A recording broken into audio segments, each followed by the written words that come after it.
நாதன் தாழ் வாழ்க, இமைப்பொழுதும் மின்னெஞ்சில் நீங்காதான் தாழ் வாழ்க. ஓம் நம சிவாய, ஓம் நம சிவாய, ஓம் நம சிவாய. குரு பிரம்மா குரு விஷ்ணு குருதேவோ மகேஸ்வர, குரு சாட்சாத் பரம்பிரம்மா தஸ்மை ஸ்ரீ குருவே நமக. அனைவருக்கும் வணக்கம். நான் உங்கள் சங்கீதா ராம்குமார். இந்த வீடியோவில் நம்ம 2025 வரக்கூடிய குரு பயிற்சி பலன்களை பற்றி பார்ப்போங்க. குரு பார்க்க கோடி நன்மை அப்படின்னு சொல்லுவோம். ஜாதகத்தில் மற்ற கிரகங்கள் எந்த அளவு வீக்காக இருந்தாலுமே குருவோட பார்வை நமக்கு அற்புதமான ஒரு பலன்களை கொடுக்கும். குரு இருக்கிற இடத்த விட பார்க்குற இடத்துக்கு பலன் அதிகம் அப்படின்னு சொல்லுவாங்கங்க. இவ்வளோ சிறப்பான குரு பார்த்திங்கன்னா இருக்கிற கிரகங்களில் அதிக சுபத்தன்மை கொண்ட கிரகங்களில் மிக முக்கியமான ஒரு கிரகம் குரு பகவானுங்க. குரு அப்படின்னாவே இதில் ஒரு அர்த்தம் இருக்குங்க. கு இர் உ அப்படிங்கிற ஒரு பதத்தை நம்ம குருங்கிற பதத்தை இந்த 3 எழுத்துக்களாக பிரிக்கலாம்.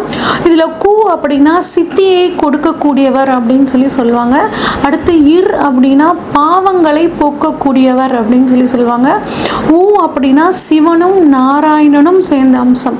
அப்போ இந்த குருங்கிற ஒரு வார்த்தையில் இவர் சித்தியை அறிவை கொடுக்கக்கூடியவர், நம்மளோட பாவங்களை போக்கக்கூடியவர், இறையை அதாவது சிவனையும் நாராயணனையும் இணைந்து ஒரு அருளை கொடுக்கக்கூடிய ஒரு தன்மை குரு பகவானுக்கு இருக்குது அப்படிங்கிறத நம்ம இந்த எழுத்துலேருந்தே நம்ம தெரிஞ்சுக்கலாங்க.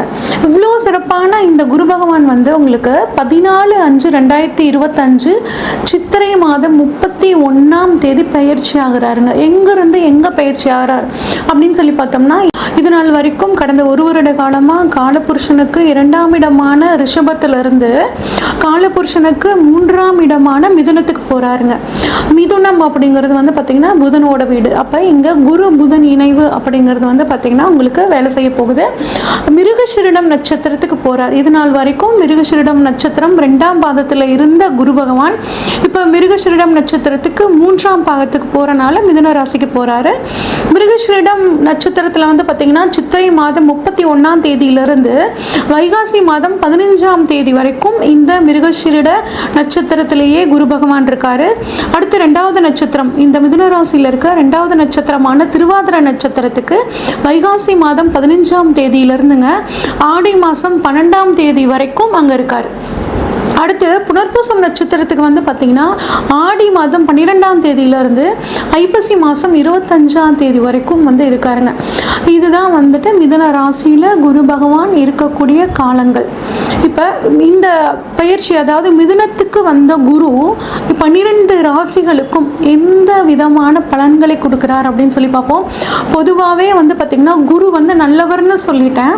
அதனால் பெரிய அளவுக்கு யாருக்கும் பார்த்திங்கன்னா இந்த குரு பயிற்சியானது கெடுதல் செய்யாது, நன்மையை செய்யக்கூடிய ஒரு அமைப்பில் தான் இந்த குரு பகவான் கட்டாயம் இருப்பாருங்க.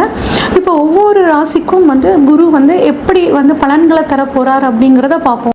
மகர ராசிக்காரங்களுக்கான குரு பயிற்சி பலன் எப்படி இருக்குன்னு பார்ப்போங்க. மகர ராசிக்காரங்களுக்கு அதிபதி சனி பகவானுங்க. மகர ராசிக்காரங்க கடினமான உழைப்பாளிகளாக இருப்பாங்க. குடும்பம் குடும்பம் குடும்பம் குடும்பம் தான் இவங்களுக்கு மிக முக்கியமான ஒரு ப்ரியாரிட்டி இருக்குங்க. எல்லாமே குடும்பம் தான் அப்படின்னு நினைக்கக்கூடிய ஒரு குடும்பத்துக்கு ஒரு மகர ராசிக்காரங்க இருந்தாங்கன்னா அந்த குடும்பம் மிக சிறப்பாக முன்னேறக்கூடிய ஒரு அமைப்பில் இருக்குங்க. இவ்வளோ சிறப்பான இந்த மகர ராசிக்காரங்களுக்கு குரு பகவான் தற்பொழுது 5ஆம் இடமான பூர்வ புண்ணிய ஸ்தானத்திலிருந்து 6ஆம் இடத்துக்கு போகிறாருங்க. 6ஆம் இடத்துல குரு போகும்போது கொஞ்சம் கவனமாக சில விஷயங்களில் இருக்கணுங்க. கொஞ்சம் உடல் சம்மந்தப்பட்ட விஷயங்களில் கவனமாக இருங்க. பெருசாக பயப்பட வேண்டாம். குரு எப்பயுமே கெடுக்க மாட்டாருங்க. அதுவும் குறிப்பாக உங்களோட ராசிநாதன் ஆகிய சனி பகவானுக்கு அவர் நல்லவங்க. 2 பேருக்கும் எப்பயுமே ஒரு இணக்கம் அப்படிங்கிறது இருந்துக்கிட்டே இருக்குங்க. அதனால் கட்டாயம் உங்களுக்கு நல்லது தான் பண்ணுவாருங்க. அடிவயிறு சம்மந்தப்பட்ட பிரச்சனை, குடல் சம்மந்தப்பட்ட பிரச்சனை, இறப்பை சம்மந்தப்பட்ட பிரச்சனைகள் இது இருந்துச்சுன்னா இந்த சமயத்தில் உங்களுக்கு தீரக்கூடிய ஒரு அற்புதமான அமைப்பு. எல்லாமே செக் பண்ணியாச்சு, எந்த வியாதியுமே இல்லைன்னு சொல்கிறாங்க, ஆனால் எனக்கு பிரச்சனை வயிறு வலிச்சுக்கிட்டே தான் இருக்குது அப்படின்னு நினச்சிட்டு இருந்தீங்கன்னா அருமையான டாக்டர் கிடைப்பாருங்க. அவர் மூலயமா ஒரு அருமையான ட்ரீட்மெண்ட் கிடச்சி உங்கள் வியாதி உங்களை விட்டு கட்டாயம் விலகிரும். அது மட்டும் இல்லாமல் 6ஆம் இடம் அப்படிங்கிறது தாய்மாமாவை சொல்லுங்க. தாய்மாமாவான அம்மாவோட தம்பி, அம்மாவோட தங்கச்சி, சித்தி இவங்களெல்லாம் சொல்லக்கூடியது 6ஆம் 6ஆம் இடம். இப்போ உங்களோட நேரப்படி உங்கள் தாய் மாமாவுக்கு உங்கள் சித்திக்கு நல்லது நடக்கக்கூடிய ஒரு அற்புதமான அமைப்புங்க. 6ஆம் இடம் வேலையாட்களை குறிக்கக்கூடிய இடமுங்க. அப்போ உங்களோட வேலையாட்களுக்கும் உங்களுக்கும் ஏதாவது ஒரு மிஸ் அண்டர்ஸ்டாண்டிங் இருந்துச்சுன்னா அது இந்த சமயத்தில் சரியாகக்கூடிய ஒரு அமைப்பு நல்லா இருக்குங்க. வேலை கிடைக்குங்க. கிடைக்கிற வேலையில் இந்த சமயத்தில் சேர்ந்துக்கிறது ரொம்பவே நல்லது. டிரான்ஸ்ஃபருக்காக காத்துட்ருக்கிறவங்களுக்கு ஒரு டிரான்ஸ்ஃபர் கிடைக்கிறதுக்கான வாய்ப்புகள். கோர்ட்டு கேஸ் சம்பு வழக்கு ஏதாவது நடந்துட்டு இருந்துச்சுன்னா அது இப்போ உங்களுக்கு சாதகமாக முடியுங்க. ஆனால் புதுசாக நீங்களாகவே உங்களோட ஒரு சின்ன ஒரு கோபத்தால் கோர்ட்டு கேஸ் அப்படின்னு போகாமல் இருக்கிறது ரொம்பவே நல்ல விஷயங்க. அதே மாதிரி கடன் கிடைக்குங்க. கடன் தேடி தேடி வந்து கொடுப்பாங்க. ஃபோனாக வரும், இந்த பேங்க்லேருந்து பேசுகிறேங்க, அந்த பேங்க்லேருந்து பேசுகிறேங்க, அவங்களுக்கு இவ்வளோ பர்சனல் லோன் வந்து அவங்களுக்கு குவாலிஃபை ஆகிருக்கீங்க, இவ்வளோ பணம் நாங்கள் கொடுக்குறோங்க அப்படின்லாம் சொல்லுவாங்கங்க.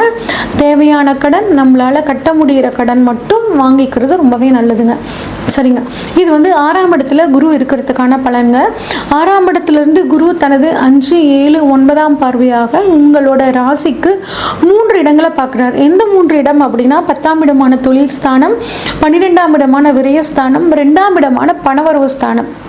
அப்போ தொழிலையும் பார்க்குறாரு, விரயத்தையும் பார்க்குறாரு, பணவரவையும் பார்க்குறாரு. அப்போ என்ன பண்ணுவீங்க? தொழிலுக்காக ஒரு விரயம் பண்ணி அதன் மூலியமாக நீங்கள் பணம் சம்பாதிக்கக்கூடிய ஒரு அமைப்பை குரு பகவான் உங்களுக்கு கொடுக்குறார். இப்போ 10ஆம் இடத்தை குரு பார்க்குறனால உங்களோட தொழிலில் ஒரு நல்ல முன்னேற்றம் இருக்க போகுதுங்க.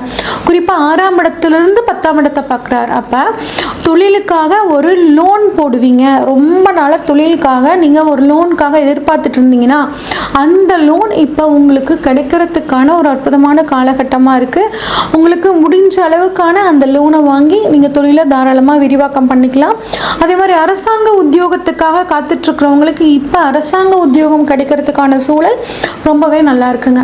அது மட்டும் இல்லாமல் எங்களோட மாமியார் வந்து என்னை புரிஞ்சுக்க மாட்டேங்கிறாங்க, நான் எவ்வளோதான் நான் நல்லது நினச்சி குடும்பத்துக்காக பண்ணாலும் அவங்க வந்து அதை புரிஞ்சுக்கவே மாட்டேங்கிறாங்க அப்படின்னா அதே மாதிரி நான் வந்து ஒரு பிஸ்னஸ் பண்ணலான் இருக்கேன், அதுக்கு சப்போர்ட் பண்ண மாட்டேங்கிறாங்கலாம் கவலைப்பட்டு இருந்த அந்த பெண்களுக்கு கட்டாயம் உங்களோட மாமியாரோட சப்போர்ட் நல்லா கிடைக்கும். நான் குழந்தைய பார்த்துக்கிறேம்மா, நீ வேலைக்கு போ, நீ சம்பாரி, உனக்காக நீ சேமித்து வச்சுக்கோ அப்படின்னு உங்கள் மாமியார் உங்களுக்கு சப்போர்ட்டாக ஒரு பேக் போனாக இருக்கிறதுக்கான காலகட்டமாக உங்களுக்கு இருக்குங்க. நீங்கள் பண்ணக்கூடிய புண்ணியத்தோட பலனை நீங்கள் இந்த சமயத்தில் குருவோட அருளால் அனுபவிப்பீங்க. 7ஆம் இடம் உங்களுக்கு வந்து பார்த்திங்கன்னா 10ஆம் இடம் அப்படிங்கிறது காலபுருஷனுக்கு 7ஆம் இடமான துலாம்ங்க. துலாம் அப்படின்னா நம்மளோட உடல் உறுப்பில் கருப்பையை சொல்லக்கூடிய இடங்க, சிறுநீரகத்தை, ஜீரண மண்டலத்தை சொல்லக்கூடிய இடம். அப்போ உங்கள் கருப்பெண்களாக இருக்கிற பட்சத்தில் கருப்பை சம்மந்தப்பட்டு ஏதாவது பிரச்சனைகள் இருந்துச்சுன்னா அது தீரக்கூடிய ஒரு அற்புதமான அமைப்புங்க. குழந்தை பாக்கியம் இல்லாதவர்களுக்கும் ஒரு குழந்தை பாக்கியம் கிடைக்கிறதுக்கு ஒரு சின்ன சர்ஜரி மூலியமாக குழந்தை பாக்கியம் கிடைக்கிறதுக்கான வாய்ப்புகள் ரொம்பவே நல்லா இருக்கு. கிட்னி பிரச்சனை, கிட்னி சம்மந்தப்பட்ட பிரச்சனை, கிட்னி டிரான்ஸ்பிளான்டேஷனுக்காக காத்துட்ருக்கிறவங்களுக்கு அந்த கிட்னி டிரான்ஸ்ஃபருக்காக கிட்னி கிடைக்கிற சூழ்நிலைகள் இதெல்லாம் ரொம்பவே நல்லா இருக்குங்க. அடுத்து உங்களை பொறுத்த வரைக்கும் உங்களுக்கு 6ஆம் இடத்துலேருந்து குரு வந்து 12ஆம் இடத்தை பார்க்குறாருங்க. 6ஆம் இடம் உத்தியோகம், 12ஆம் இடம் மாற்றம். டிரான்ஸ்ஃபருக்காக காத்துட்டு இருந்தீங்கன்னா இப்போ உங்களுக்கு டிரான்ஸ்ஃபர் கிடைக்கிறதுக்கான சூழல் ரொம்பவே நல்லா இருக்குங்க. அது மட்டும் இல்லாமல் தூக்கமே வர மாட்டேங்குதுங்க. படுத்தா தூங்க முடியல, தூங்காதனால அடுத்த நாள் காலையில் எழுந்திரிச்சா ஒரே டென்ஷனாக இருக்குது. யாரை பார்த்தாலும் கோவமாக வருது, இந்த வேலை அப்படியே இருக்குது, அந்த வேலை இப்படியே இருக்குது, என்னடா பண்ணுறது, சரியான டென்ஷன் அப்படின்னா இப்போ உங்களுக்கு குருவோட பார்வை 12ஆம் இடத்துல பட்டனாலங்க நல்லா தூக்கம் வருங்க. நல்லா தூங்கி ஃப்ரெஷ்ஷாக எந்திரிச்சு அன்னன்னைக்கு வேலையை அன்னன்னைக்கு முடிக்கிற மாதிரியான ஒரு சூழல் நல்லா இருக்குங்க. அது மட்டும் இல்லாமல் 12ஆம் இடம் அப்படிங்கிறது வெளிநாட்டு சொல்லக்கூடிய இடங்க. படிக்கிறதுக்காக நான் வெளிநாடு போகணுங்க, இது எனக்கு ஒரு பெரிய கனவு, இல்லை நான் வேலையில் இருக்கேன், ஆன்சைட்டுக்காக நான் வெளிநாடு போகணுங்க, யூஎஸ் போகணும், யூகே போகணும், எனக்கு பிடிச்ச நாட்டுக்கெல்லாம் போகணும், சுற்றி பார்க்கணும் அப்படின்லாம் நினச்சிங்கன்னா உங்களுக்கு அற்புதமான ஒரு காலகட்டமாக குருவோட பார்வை 12ஆம் இடத்துல இருக்குங்க. தாராளமாக வெளியே போங்க, போயிட்டு வாங்க. ஏன்னா குரு வந்து உங்களுக்கு 12ஆம் இடமான விரயஸ்தானத்தை பார்க்குறாரு. அப்போ சுபவீரியமாக பண்ணுங்க. உங்களுக்கு மனசுக்கு பிடிச்ச மாதிரி வெளிநாடு போயிட்டு வாங்க, இல்லை குடும்பத்துக்கு வந்து தங்கம் வாங்குங்க. இந்த மாதிரியான விஷயங்கள்லாம் பண்ணும்போது அந்த விரைய செலவு உங்களுக்கு மனசுக்கு பிடிச்ச மாதிரி செலவாக நீங்கள் மாற்றிக்கலாம். அடுத்து 6ஆம் இடத்துலேருந்து 2ஆம் இடத்தை பார்க்குறாருங்க. 2ஆம் இடம் அப்படின்னா குடும்பஸ்தானம். 6ஆம் இடம்னா குடும்பத்தில் ஏகப்பட்ட பிரச்சனை, சண்டை சச்சரவு, அதெல்லாம் இப்போ 2ஆம் இடத்துல குரு பார்க்குறனால தீரப்போகுதுங்க. கணவன் மனைவிக்குள்ள ஒரு ஒற்றுமை எதாக இருந்தாலும் உட்காந்து கலந்து பேசிக்கோங்க. 3வது நபர் உங்கள் குடும்பத்தில் ஏதாவது சொல்லி கொடுத்தாங்கன்னா தயவு செஞ்சு அதில் காது கொடுத்து கூட கேட்காதீங்க. உன் மனைவி இப்படி பண்ணுறா, உன் வீட்டுக்காரர் இப்படி பண்ணுறாரு, அவர் அங்கே பேசிகிட்டு இருக்காரு, இவர் இங்கே பேசிகிட்டு இருக்காரு, யார் எது சொன்னாலும் காது கொடுத்து கேட்காதீங்க. நம்பிக்கை ரொம்ப முக்கியம். அடுத்து பண வரவு பொறுத்த வரைக்கும் ரொம்பவே நல்லா இருக்குங்க. குரு பகவான் 2ஆம் இடத்தை பார்க்குறது சிறப்புங்க. தனக்காரகன் தனஸ்தானத்தை பார்க்குறாரு. அப்போ பணம் அப்படிங்கிறது உங்களுக்கு நல்லபடியாக இருக்குங்க. அதை வந்து சுப செலவாக மாற்றிக்கோங்க, ஒரு சேமிப்பாக மாற்றிக்கிறது ரொம்பவே நல்லதுங்க. 2ஆம் இடம் நம்ம உடல் உறுப்பில் கண்ணை குறிக்கக்கூடிய இடங்க. கண் சம்மந்தப்பட்டு ஏதாவது ஒரு பிரச்சனைகள் இருந்துச்சுன்னா இப்போ வந்து ஒரு நல்ல ட்ரீட்மெண்ட் கிடைச்சி கண்ணில் இருக்கக்கூடிய பிரச்சனைகள் வந்து சரியாகுங்க. அதே மாதிரி கொடுத்த வாக்கை காப்பாற்ற முடியலன்னு கவலைப்பட்டு இருந்தவங்களுக்கு இப்போ கொடுத்த வாக்கை காப்பாற்றக்கூடிய ஒரு அற்புதமான சூழல் இருக்குங்க. சரி, இன்னும் வந்துட்டு இந்த குரு பயிற்சி காலத்தை நல்லபடியாக மாற்றிக்கணும் அப்படின்னா வாய்ப்பு கிடைக்கும் போது ஆலங்குடி குரு பகவான் கோயிலுக்கு போயிட்டு வாங்க. படிக்கக்கூடிய குழந்தைகளுக்கு இனிப்பு. அது மட்டும் இல்லாமல் குரு பகவான் அதாவது மிதுன ராசியில் இருக்காருன்னு சொன்னேன். மிதுன ராசியில் அவர் வந்து எந்தெந்த நட்சத்திரத்துக்கு எந்தெந்த காலங்களில் போவாங்கன்னு ஒரு பீரியடில் சொல்லியிருக்கேன். அந்த பீரியடில் இப்போ மிருகசீரிடம் நட்சத்திரத்தில் குரு போகும்போது தேங்காய் தானம் பண்ணுறது ரொம்ப நல்லதுங்க. அதே மாதிரி திருவாதிரை நட்சத்திர காலத்தில் குரு பகவான் போகும்போது வாழைப்பழம் வந்து தானம் பண்ணுறது ரொம்பவே சிறப்பு.